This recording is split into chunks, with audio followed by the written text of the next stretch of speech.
जैसे मैंने 2 सीटें निकाले, वो 2 सीट निकाले तो एक को छोड़ना पड़ेगा।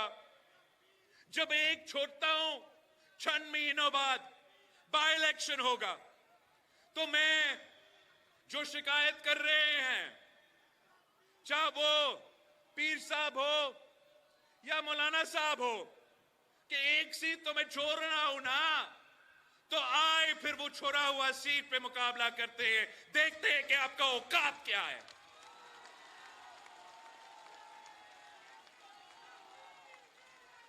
ये क्या, असल में इनके दिमाग ये बड़ा बड़ा जलसे देख के समझते हैं कि इलेक्शन जीत सकते हैं।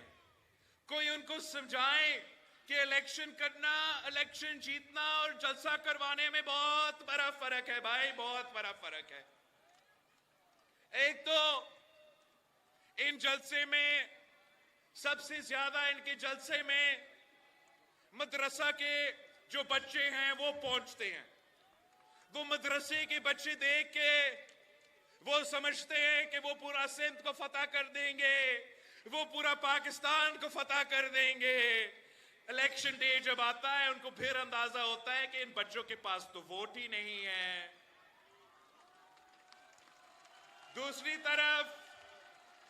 तरफ जो पीर साहब है, जो नस्लों से हमें इलेक्शंस हार रहे हैं, वो भी कभी कभार दीदार करवाता है तो उनके मुरीदें निकलते तो जरूर है, और वो भी इस गलतफहमी में होते हैं कि मेरे इतने सारे मुरीद हैं, इतने सारे मुरीद हैं कि ऐसे ही मैं इलेक्शन जीत जाऊंगा।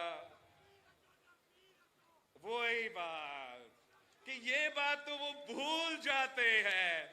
कल भी अगर पीर साहब उस जलसा में ना पीर जो ना मीर जो का नारा लगा देते हैं, लगाता जरा, तो वोट सिर्फ तीर जो, वोट बेनजीर जो